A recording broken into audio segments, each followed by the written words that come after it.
I am Harper Taylor, 34 years old. They say words can't kill you, but I've learned they can bury you alive. For years, one word followed me like a shadow: burden. It wasn't whispered by strangers or muttered by enemies. No, it came from the people who were supposed to lift me up, the ones who should have been my safe place. My own parents looked at me and saw nothing but dead weight. And the worst part? They didn't even try to hide it. I remember one night in particular. A dinner where laughter filled the room, but none of it was for me. My sister had just announced her engagement, and my parents nearly jumped out of their seats in pride. Glasses clinked, hugs were exchanged, plans for a massive $200K wedding started spilling out of their mouths as if money was no object. And me? I sat there quietly, pushing food around my plate, when my dad chuckled and said to an uncle, "At least she won't cost us much. She's never been anything but a burden." The whole table laughed, everyone except me. My chest burned, my throat tightened, and in that moment, I felt smaller than ever before. It wasn't the first time they'd called me that, and it certainly wasn't the last. My parents had this way of turning every milestone into a comparison. My sister graduated, she was a star. My brother got a job, he was a genius. I tried to celebrate something of my own. I was reminded it wasn't enough, that I was just taking up space. To them, I was the extra mouth to feed, the one they regretted, the child they wished hadn't been born. And no matter how much I tried to prove myself, they had already written the ending to my story: failure, dependence, burden. The house I grew up in was big enough to feel like a palace, but to me, it felt like a cage. Every corner echoed with reminders of where I stood in the hierarchy. My siblings got the newest clothes, the best schools, the loudest cheers at every achievement. I got the leftovers, hand-me-downs, dismissive nods, and silence where encouragement should have been. And yet, I still chased their approval. I stayed up late perfecting essays, praying my parents would notice. I worked part-time jobs just to avoid asking them for money, hoping they'd see I wasn't the weight they claimed I was. But no matter what I did, the label stuck. There was one birthday, mine, of course, that really drove the knife in. I was turning 18, on the cusp of adulthood, and I thought, surely they'll celebrate this one. Instead, I came home from school to find the house empty. They'd all gone out to dinner, celebrating my sister's new internship. No cake, no candle, no gift. Just a note on the counter that read, "We'll do something for you next week. Don't be a burden tonight." That night, sitting in the dark kitchen, I realized something. In their eyes, I didn't matter. I wasn't just invisible, I was a mistake. But here's the thing about being pushed down your whole life. Eventually, you either stay there, or you decide to rise so high they'll have no choice but to see you. That seed of defiance hadn't sprouted yet, but it was there, deep inside me, waiting for the day I'd stop begging for scraps of love and start building my own worth. For now, though, I endured. Family gatherings became silent torture. Relatives would ask my parents about my siblings' achievements, and they'd beam with pride. When the conversation turned to me, my mom would sigh and say something like, "She's still figuring herself out. She's not like the others. She's just a bit of a burden, but we manage." Do you know what it feels like to hear your mother describe you as a burden to other people? It feels like being erased, like you don't exist beyond the inconvenience you supposedly cause. And yet, I kept trying. I kept holding on to the hope that one day they'd look at me differently. But deep down, I knew. The word had carved itself into my skin. I could feel it every time I looked in the mirror. Still, I wasn't broken. Not yet. Because while my family dismissed me, something inside me whispered, one day they'll regret this. One day you won't just survive, you'll thrive. That day wasn't here yet. At that point, all I had were empty hands, bruised pride, and a heart full of wounds. But the story doesn't end with the word burden. It begins with it. Because what my parents didn't know, what they couldn't possibly imagine as they laughed and mocked me, was that life has a way of turning tables. And the day would come when the same people who dismissed me would stand in stunned silence, pale-faced, as I opened the door to my new life, one I built without them, and one they could never take credit for. And that, right there, is where my story begins. If you've ever wondered how a single word can shape a person's life, let me tell you. When it's repeated enough, it becomes your reality. Burden. That's what they called me, over and over again. And after a while, I started to believe it. It wasn't always shouted. Sometimes it was whispered. Sometimes it was tucked into a sigh, a side comment, a joke at my expense. And sometimes it was shown in the quiet choices they made, the ones that cut deeper than any insult ever could. Take birthdays, for example. My sister's birthdays were grand events: balloons, catered food, music, even photographers to capture the magic. When she turned 16, my parents rented out a banquet hall. She walked in wearing a glittering dress while guests cheered, and my mom cried happy tears. When I turned 16, my parents forgot until dinner time. My mom slid a leftover grocery store cupcake in front of me and said, "Sorry, we've been busy. At least you're not high maintenance like your sister." That's the thing. They framed neglect as if it were a compliment. At least you don't need much. At least you don't expect the world. At least you're easy to overlook. And each time they said it, it reinforced the truth I already knew. I was the child who didn't matter. School wasn't much better. My parents showed up for every awards ceremony my siblings were part of. My brother won a math competition. They had a family dinner in his honor. My sister got cast in a play. They invited half the neighborhood to watch. When I got second place in a regional essay contest, I left the stage looking for my family in the crowd. But the seats where they should have been? Empty. Later, when I asked why they hadn't come, my mom shrugged. We didn't think it was that important. Besides, you'll only be disappointed if you keep expecting us to show. I can't explain the way those words sank into me. It wasn't just that they didn't show up. It was the way they tried to convince me that I shouldn't expect them to, that my needs were unreasonable, that my hope for love was foolish. And let me tell you, when your own parents tell you you're too much, too needy, too inconvenient, you start to shrink yourself down. You stop asking. You stop hoping. You teach yourself to disappear before they can remind you that you don't belong. It wasn't just the big moments they neglected, though.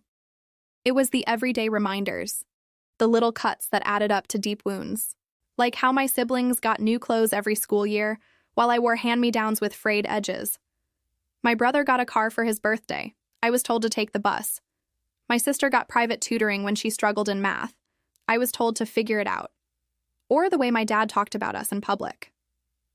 When introducing my sister, he'd say, "This is my pride and joy, my beautiful daughter who's destined for great things." When introducing me, he'd force a half smile and mutter, "This is our other one. She's a bit of a handful, but we love her." I hated the way people looked at me after that. Pity in their eyes, confusion on their faces, like they were wondering what was so wrong with me that even my own family couldn't love me. And then there was the money. Oh, the money. My parents never hesitated to spend thousands on my siblings' dreams. Dance lessons, soccer camps, musical instruments, international trips, you name it, they got it. When I asked if I could join an art class at the community center, my dad laughed. "Why waste money on you? You'll just quit anyway. We can't afford luxuries for a burden." The irony? My parents weren't poor. They weren't scraping by. They had the means to give us all opportunities. They just chose not to give them to me. And that, I think, was the most painful part. It wasn't about money. It was about worth. To them, my siblings were worth investing in. I wasn't. The neglect seeped into holidays, too. Christmas mornings meant mountains of gifts for my brother and sister, wrapped in shiny bows. My pile? 2 or 3 items, usually things like socks or school supplies. My mom would smile and say, "See, you got what you needed. Don't be ungrateful." Ungrateful, another word they like to use. If I dared to express sadness, if I so much as hinted that I wanted more love, more attention, more fairness, I was told I was ungrateful, that I should be thankful they even kept a roof over my head, that they didn't owe me anything beyond the bare minimum. So I learned to swallow my feelings, to pretend the neglect didn't hurt, to smile when my sister showed off her new designer dress, even as I wore the same faded jeans for the 3rd year in a row, to clap when my brother got his trophy, even as I stood alone, empty-handed. But let me tell you a secret. Silence doesn't mean acceptance. Every cut, every dismissal, every cruel laugh, I remembered it all. I remembered the birthday they forgot. I remembered the essay contest they skipped. I remembered the gifts that never came, the celebrations I wasn't part of, the way my name always seemed to carry less weight in their mouths. And though I didn't know it at the time, all those memories were adding up. They were becoming fuel. Quiet, hidden fuel that would one day ignite into something unstoppable. Because while my parents thought they were breaking me down, they were actually building something inside me. Resilience. And that resilience would carry me further than they ever imagined. But before that, there was more pain, more neglect, more years of being reminded that in their eyes, I was just a burden. And yet, buried under all that pain, a tiny spark flickered. A whisper that said, one day they'll see. One day, they'll regret every single time they overlooked you. That whisper became my secret companion. And though my parents couldn't hear it, it was growing louder. There's only so much a person can take before something inside them shatters. For me, that moment didn't come with a scream. It didn't come with a dramatic fight or a slammed door. It came in silence, the kind of silence that feels heavy, final, and dangerous. It happened the day I came home from the hospital. I'd been there for 2 nights after a minor surgery. Nothing life-threatening, but serious enough that I was scared and vulnerable. I thought, maybe this time they'd step up. Maybe this time my parents would show me that I mattered, that I wasn't just dead weight. But they didn't. The first night, no one came. I told myself they were busy. The second night, I stared at the door, waiting. Until a nurse asked gently, "Is someone coming to sit with you?" My throat tightened as I lied. Yes, they'll be here soon. But no one came. When they finally picked me up 2 days later, my dad barely glanced at me. "You ready?" he muttered, as if I'd inconvenienced him by needing medical care. My mom didn't ask how I was feeling. Instead, she asked, "Did you bring the discharge papers? We don't have time for extra stops." That ride home was the quietest car ride of my life. Not because I didn't want to talk, but because there was nothing left to say. I looked out the window, watching the city blur past, and something inside me clicked. I wasn't sad anymore. I wasn't even angry in the way I used to be. I was done. That night, as I lay in bed staring at the ceiling, I realized I had 2 choices. Keep playing the role of the forgotten, overlooked child, or write a new story where I wasn't defined by their cruelty. And let me tell you, the moment you realize you don't need their approval anymore, the chains they wrapped around you start to break. But that clarity didn't come out of nowhere. The hospital was just the final straw on top of years of small humiliations, the kind that eat away at you until there is nothing left. Like the time my sister had her graduation party, and I was ordered to serve food and clean up after the guests. My relatives joked that I looked like the help. My parents laughed and said, "Well, she should get used to it. That's about as far as she'll go in life." Or the time my brother borrowed money from my parents to start a business. They gave him tens of thousands without hesitation. When I asked for a small loan to cover college books, my dad scoffed, "You won't finish school anyway. Why waste money on you?" Each of those moments carved another scar. But the hospital, that was the wound that wouldn't close. Because it showed me the truth in the clearest, most brutal way. If I collapsed tomorrow, they wouldn't care. Not really. And once I accepted that, I stopped waiting for them to love me. That's when the fire started. I thought about every time they called me a burden. Every time they left me behind. Every time they made me feel like I was nothing. And I made a promise to myself right there. One day, I'll make them eat those words. One day, they'll look at me and realize the person they tried to break is stronger than they'll ever be. That night, I started writing. Not in a dramatic, I'll show them way, but in quiet determination. I wrote down everything I wanted: financial independence, freedom from their control, and a life so far beyond their reach that they'd choke on their own regret. The more I wrote, the clearer it became. I wasn't powerless.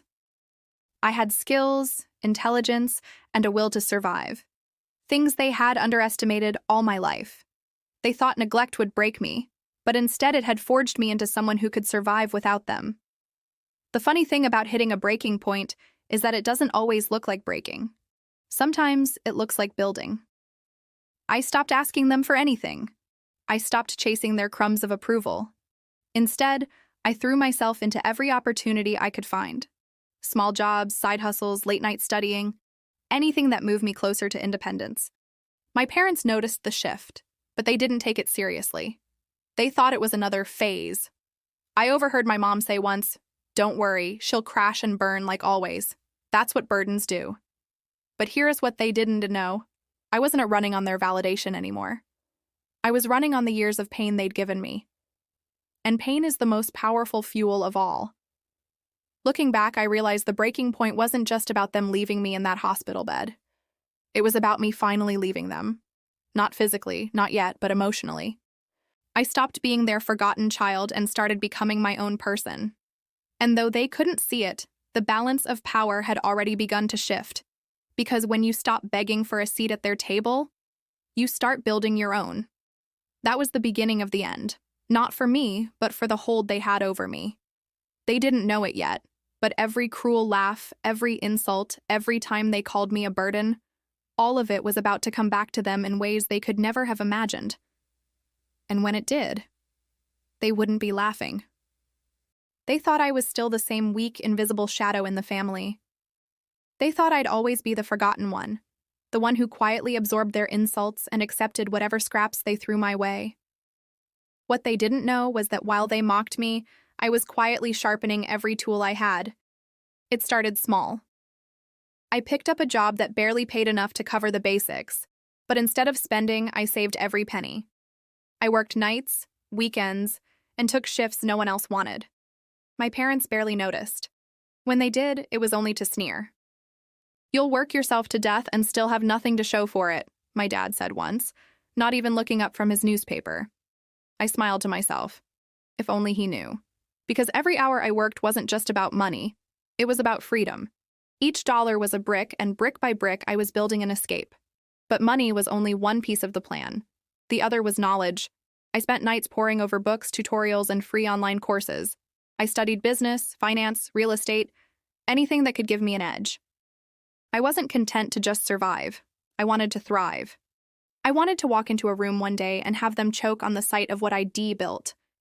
The more I learned, the more I realized something terrifying and thrilling. My parents weren't powerful. They just made me feel powerless. They held no real control over the world, just over me. And once I stopped handing them that control, I saw them for what they were. Small people who needed to crush me to feel big. That realization fueled me. While they bragged about my siblings' accomplishments, I quietly charted my own path. My sister's lavish vacations, my brother's expensive toys, they were all funded by my parents' wallets. They didn't know how to earn, only how to take. And me? I was learning how to build. There's a saying that revenge is best served cold. But in my case, revenge was best served slow, simmering over years, while I stayed silent and unnoticed. I remember one night, my stepbrother mocked me for living in the basement cave. "You'll die down there with nothing," he laughed, raising a glass of wine my parents had bought him. My mom chuckled and added, "Well, she was never meant for more than hand-me-downs." I excused myself and went downstairs. I didn't cry. I didn't break. Instead, I pulled out my notebook, the one where I'd been writing my goals, my ideas, my future plans. I added a new line at the bottom. "One day, I'll own a home so beautiful it will silence every laugh you ever threw at me." And I meant it. The beauty of being underestimated is that no one sees you coming. They didn't ask where I went when I left early in the morning. They didn't question why I stayed up late at night, hunched over my laptop. They didn't notice when my savings account grew, when my skills sharpened, when my confidence quietly bloomed. To them, I was still the burden, the basement dweller, the family embarrassment. But inside, I was transforming. And then came the opportunity. A mentor I'd met at work mentioned real estate investing. Something clicked. I studied harder, shadowed people, asked questions no one else bothered to ask. Soon, I scraped together enough to buy my first small property, a rundown place no one wanted, My parents laughed when they found out. A house? You? My dad scoffed. My mom shook her head. She'll lose it within a year. But I didn't. I renovated, rented it out, and suddenly, I had cash flow. Not a lot at first, but enough to taste freedom. That was the first domino. From there, I reinvested. Every profit went back into the plan. I bought another, then another. My siblings still thought I was a joke, living small, while they flaunted designer clothes and flashy cars, all paid for by my parents' endless handouts. What they didn't see was that while they spent, I built. While they bragged, I stayed silent. While they mocked, I worked. And slowly, the scales tipped. For the first time, I had leverage. Real leverage.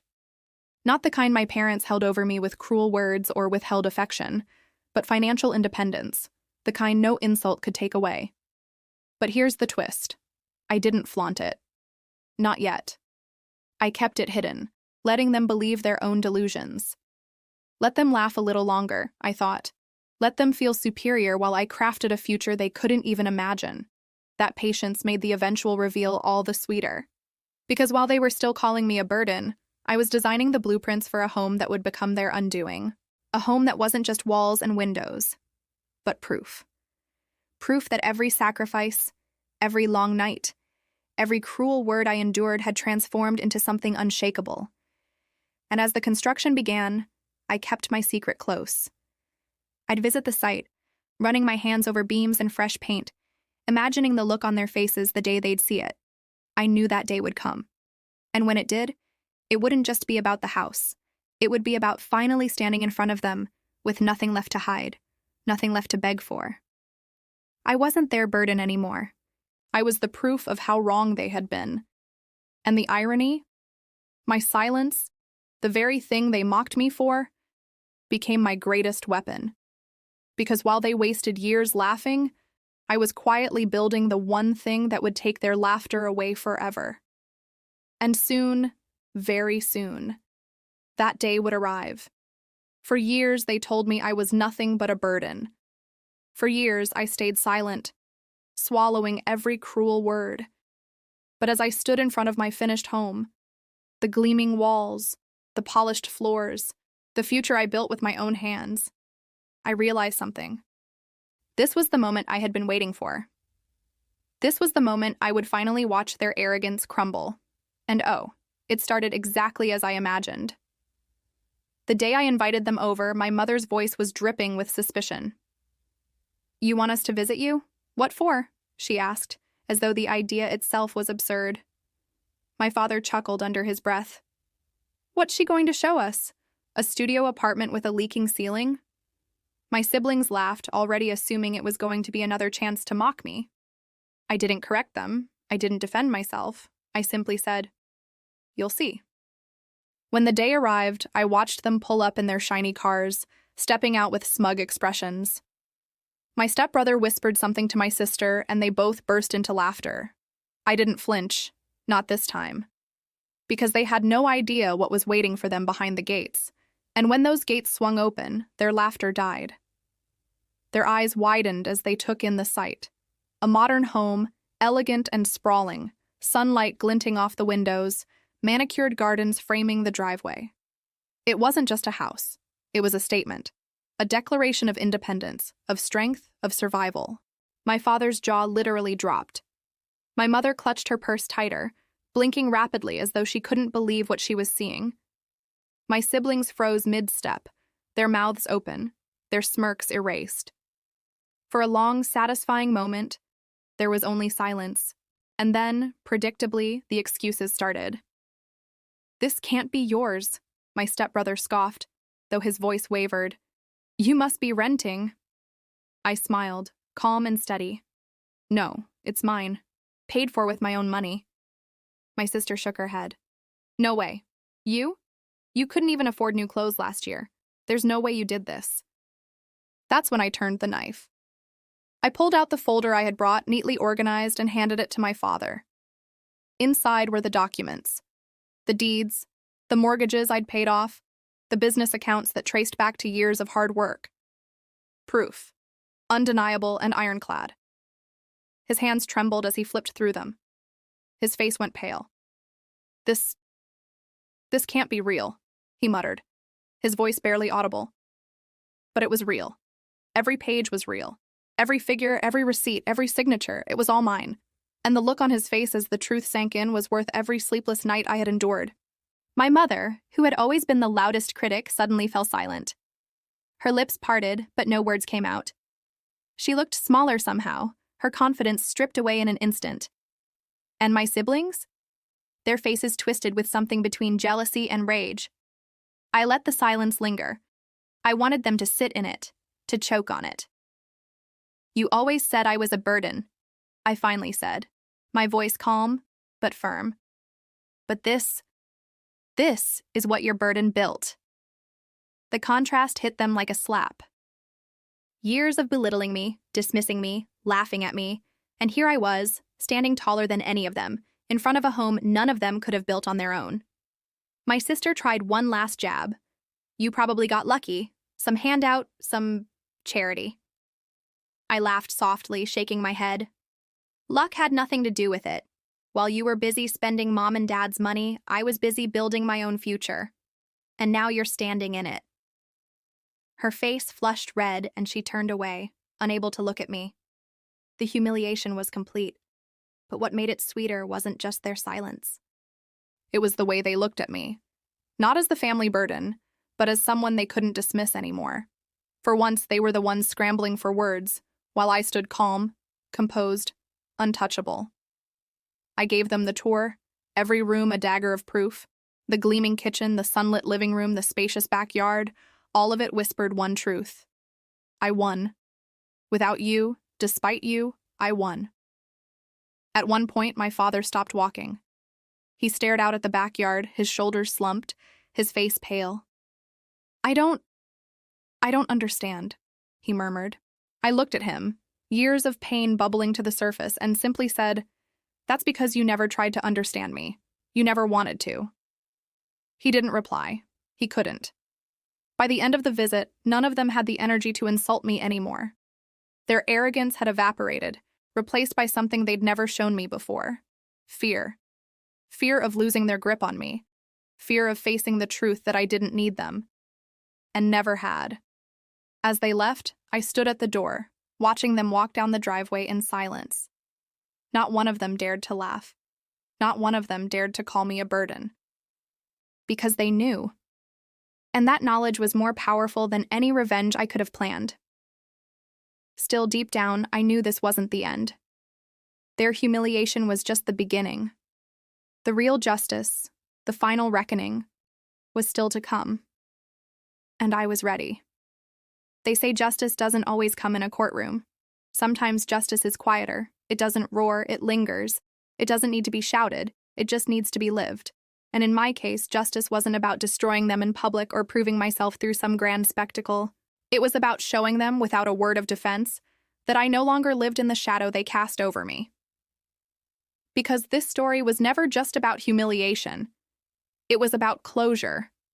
About showing them that the person they once dismissed, mocked, and treated as nothing more than a burden had built a life so far beyond their cruelty that their words could no longer reach me.